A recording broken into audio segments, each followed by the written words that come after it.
Hey there, Mama. You're listening to the Lift the Shame podcast. I'm your host, Crystal, mama of 5 and your family's intuitive eating dietitian, here to help you cut through the diet culture clutter so you can enjoy freedom with food as a family. I'm on a mission to help you end the generational legacy of diet culture in your home so you can experience motherhood free from food guilt and body shame. Listen in weekly for guidance on how you can ditch diet culture, heal your relationship with food and your body, and confidently raise intuitive eaters. Let's dive in and lift the shame together. Welcome back to the show, Mama. I hope you and your family had a wonderful Halloween. Would love to just hear from you personally about how things are going with the candy. So if you'd like to share an update, please connect with me. I'm over at Instagram on Crystal Cargis, or you can always leave a comment on the show notes page. How'd it go? I'd love to hear how the whole candy scenario has gone or how it is going. And hopefully there's just been more peace in your home around sweets and candy this Halloween. We are going to start transitioning into a different topic / mini series here on the show, which I'm super excited about. And that has a lot to do with you. And this is all going to be all about learning to essentially reparent yourself around food and your body.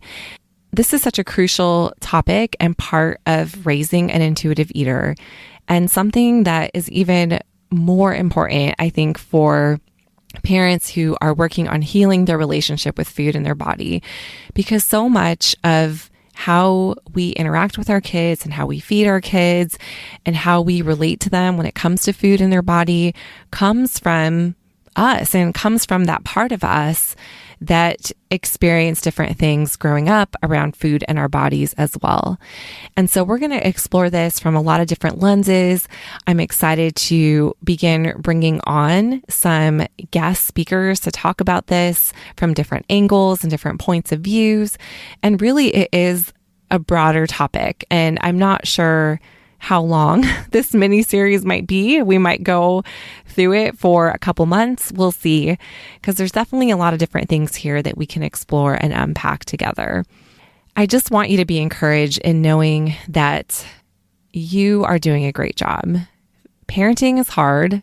Feeding kids is hard. Nobody handed us a manual on how to feed our kids. And for a lot of us, our own feeding history, our own feeding story, our family's dieting legacy, all of that comes to the surface when we have kids and when we're learning and navigating how to feed our children. And for so many of us, our default has been to feed our children based on how we grew up around food, right? Like we tend to just recycle the behaviors and the things that we learned. And what I think is so beautiful is that a lot of us are realizing that we don't want to do things the same way, or we want to do things differently, or we want to be deliberate about disrupting those diet culture cycles and ultimately rewriting a feeding legacy for our kids that isn't centered around shrinking their bodies or, you know, manipulating their food or feeling guilt or shame around food or their body sizes. And so, you know, it really is an incredible thing to be part of, and to know that, yeah, you are doing an amazing job. And I think it's easy to be hard on ourselves, especially those who have more of a perfectionistic personality or tendencies or are people pleasers. You know, it's really hard to challenge the way things have always been and to kind of blaze a new trail for your family.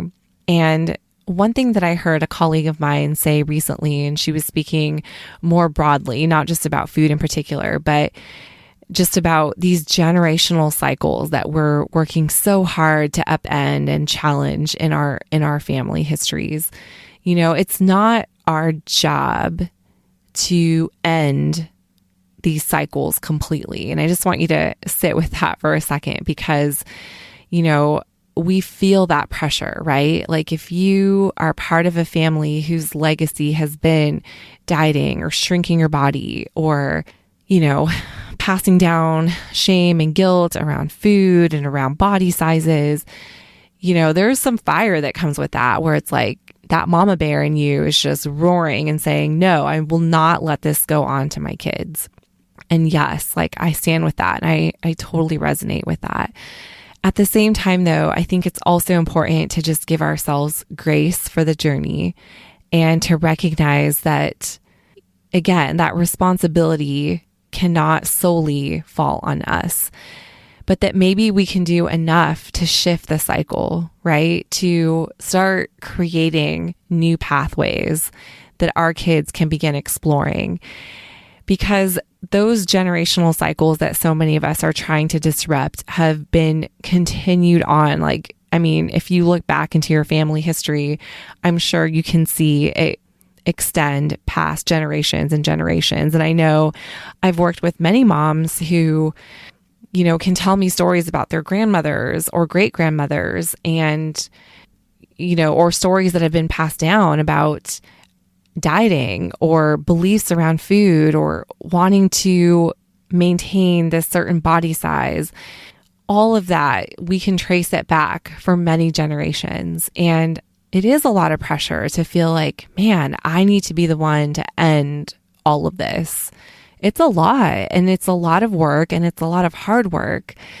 And it's not to say that we aren't doing that work, but also just giving ourselves grace through the process of knowing that we are shifting. We are doing enough work to shift those behaviors and those thought patterns. And, to also just give ourselves permission to be human, right? Like a lot of this generational cycle ending and challenging and shifting, it's heavy. And, I was just speaking from my own experience of doing the work myself. I know that when we take on that responsibility and it seems to fall squarely and solely on our shoulders, like I have to be the one to do this to protect my child, that can be really heavy and almost distressing to some degree. And so I just want to give you some space to explore what that means to you, what that looks like for you, and also to know like it's okay to be human. It's okay to make mistakes. It's okay to not have all the answers and not have it all right. And I think, again, especially for those of us who have struggled with disordered eating or an eating disorder past, we feel that pressure even more because we desperately want to protect our kids from the turmoil that we experienced in our own struggles with food and our body. And we want to do everything in our power to protect our children from potentially experiencing that same thing. I get that and I resonate with that and I feel that so deeply in my bones. And also to know that and understand that there are just some things that are not in our realm of control. For example, an eating disorder is a complex mental illness that has biological underpinnings, meaning there are genetic components that could potentially elevate your child's risk of developing this condition. And that's a hard pill to swallow because I think so many of us feel like, well, I can do things and there's so many things that I can do to prevent this from happening for my child. And it's not to say that there are not things that can be done. Like there are absolutely things that we can do to minimize our child's risk. However, I think it's also important to understand that there's only so much in our control. And I've always heard this said, and it's always really resonated with me. And I want to share that today, that our kids don't need a perfect parent. They need you. And it's okay for our kids to see us make mistakes and to see us be human and to see us slip up and to see us do things that we didn't mean to do, but then go through the repair process with them is so powerful. And I think it also shows them that it's okay for them to be human too, because they don't need to have a quote perfect relationship with food. Like they are allowed to be human and to experience what works for them and what doesn't work for them. And there's only so much that we can do to protect our kids. And again, that's a hard pill to swallow. I also think it's important to understand and to unpack what that means for you, because we need permission to be human and to understand that, especially for those of us who have the eating disorder history and that family history, that there is a chance that our kids may struggle in that same capacity, not because of anything that we're doing or not doing, but because of that genetic component that is simply out of our control. Like, we cannot control the genes that our kids get, right? We can focus on just creating an environment that is safe, that allows them to explore who they are as a person, their appetites, their preferences, but then also to do the same for ourselves. And that's just something I wanted to touch on today's episode, and also just preface this mini series that we're going to be going through together about reparenting ourselves. Because ultimately, the more that you can care for yourself, for your inner child, for that part of you that didn't receive the things that you're learning how to give to your own child, the easier it's going to be for you to parent your child around food and their body too. And one core thing that you'll hear me come back to, it's just a core theme, I'll say, is that ultimately, and again, this is my opinion. This is not anything scientific. Well, there might be some scientific literature out there that supports this, but it's my opinion that really what our kids need most from us to have a great relationship with food in their body, not a perfect one, a great one, is a couple things. Our kids really need our unconditional acceptance of their appetites and their body. And our kids also need us to trust them. Our kids need to know that we trust them when it comes to their appetites, when it comes to their body sizes. And this is a common theme that I have seen with so many of the moms that I work with, where they can trace back times in their life where they felt shame around their appetites from their caregivers, or shame around their body sizes, or felt like their body was a problem that needed to be fixed, right? We internalize those messages, and those messages stay with us for our whole lives. And the more that we can give our kids unconditional acceptance of their bodies and their appetites, the easier it's going to be for them to learn how to accept their own bodies and appetites as well. So this is a really powerful theme because it also plays a big role in shifting our families out of that diet culture legacy, right? When you can give yourself acceptance about your body wherever it's at and about your appetite needs, then you're more likely to rely on your body and make peace with your body and not lean on external rules or guidelines or diets to try to tell you how to live and that start to govern your life and every morsel that you put into your body. And at the same time, this theme is also very layered, which is why I'm calling this like a reparenting series, because a lot of us have a hard time, whether we understand it or not, or whether it's subconscious or not. A lot of us have a hard time giving our kids the unconditional acceptance that we want to give them, because that was never given to us. That was never modeled to us, right? Especially for those of us who grew up feeling like my appetite is a problem that needs to be fixed, or my body is a problem that needs to be fixed. When there was never any safe spaces held for us and for our appetites, or permission to eat what we needed to feel satiated, right? A lot of us grew up feeling like our hunger was a problem, or our fullness was a problem, or, constantly being micromanaged. And it's hard to now model something different to our children when that was never given to us. And so if you have found yourself in this place as a parent with your own child, where it's like, okay, it's almost like a little bit of a dissonance, right? Where you recognize what you want to give your child, and it feels like a struggle to give that to them. That doesn't mean you're doing something wrong, or that you're failing, or that you're not good enough, or that you're not healed enough. It simply means that wasn't modeled to you. And so you're learning how to do that. And that's okay. You are learning alongside your child. And I think that's one of the really beautiful things about this whole process is that, so much of it, we feel like we have to teach our kids. Like there's so much that we have to teach our kids. And there is a lot that we have to teach our kids as parents.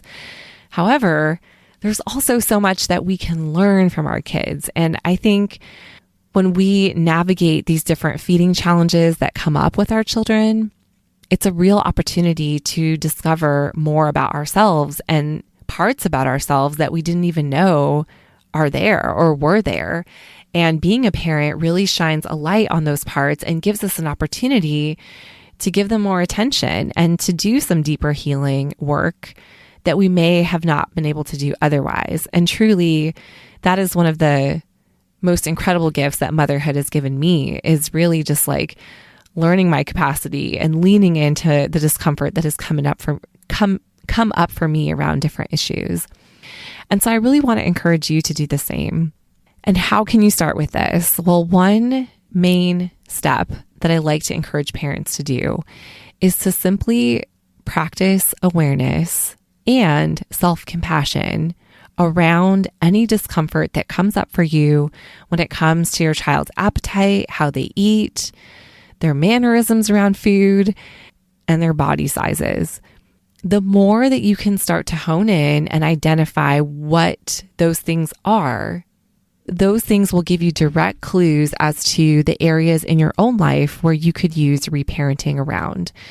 So for example, if you feel discomfort around the way your child's body is changing, or that your child is gaining weight, or your child's appetite, that your child seems to have more of an appetite, or that your child seems to be drawn towards eating sweets or processed foods, or maybe your child isn't really into eating. Maybe your child is refusing meals and that just triggers all your alarm bells. What's coming up for you? Pinpointing those periods of discomfort can actually provide clues into deeper areas of your own life that you may need some reparenting around. And we're going to explore more of what that is and what that looks like in the upcoming weeks together. But I just wanted to put this out there for you as a first step, because I think, again, this topic can feel really monumental. Like, where do we even start? There's so much to talk about here and so much to unpack. But I just want to encourage you to start by having more awareness into all of your feeding interactions with your children. Because again, those are where the most powerful lessons can be learned. And it starts with understanding the discomfort that's coming up for you. And what does that look like? And what does that feel like? So for example, for me, there has been some things that have come up with my youngest in particular, who has a very strong personality. And it's interesting because she's my fifth. And even after having 4 kids and then having her, it's like, whoa, this is a whole different ballgame here when it comes to her temperament and her personality and just how that has clashed with my own and just the different interactions that we've had together because of that. But what I've learned is that it's not her, right? It's not her that's triggering me. It's those wounded parts of me that are coming to light in these scenarios where something's coming up, something's being rubbed in that wound, right? It's like lemon juice in a paper cut, right? And one thing that has helped me is just having more awareness of the reactions that come up in my body. So that's something I want to encourage you to explore too. Like when you feel discomfort in your body around something that your child is doing or something that's going on with your child around food or their body, what does that look like for you? I know for me, it definitely looks like increasing heart rate, more shallow breathing. I find my body feeling more tense, more anxious. It's like my fists are closing up into a ball. It's like my shoulders are coming up into my ears. That is important to pay attention to. Like, again, our body reacts in certain ways for certain reasons. And so many of us are living in a constant disconnect from our bodies, right? Because of our lifestyle or because We're just so busy all the time that sometimes we're not even aware or paying attention to our body. And part of that too is just being a mom, where our bodies become our life source for our children. It's easy to become disconnected from your body. And I just want to give you this invitation as we go through this series together to come home to your body and to lean into your body and reconnect to it as an opportunity to learn more about yourself and those parts of yourself that are still there and needing more love and care and attention in order to show up, not just for yourself, but for your children. And this is really important, especially for those of us who are just on this mission of shifting generational cycles of diet culture in our families. It really starts with us and learning to care for ourselves and care for those parts of ourselves that may have been wounded, that may have gone through trauma or abuse or neglect in different forms. This is an opportunity to come back to those parts of yourself and learn to love those parts and care for those parts so that you can show up more fully and present for your children. Because again, it's really hard to give our children what we have not yet given ourselves, right? Or we can only give our kids as much as we have given ourselves.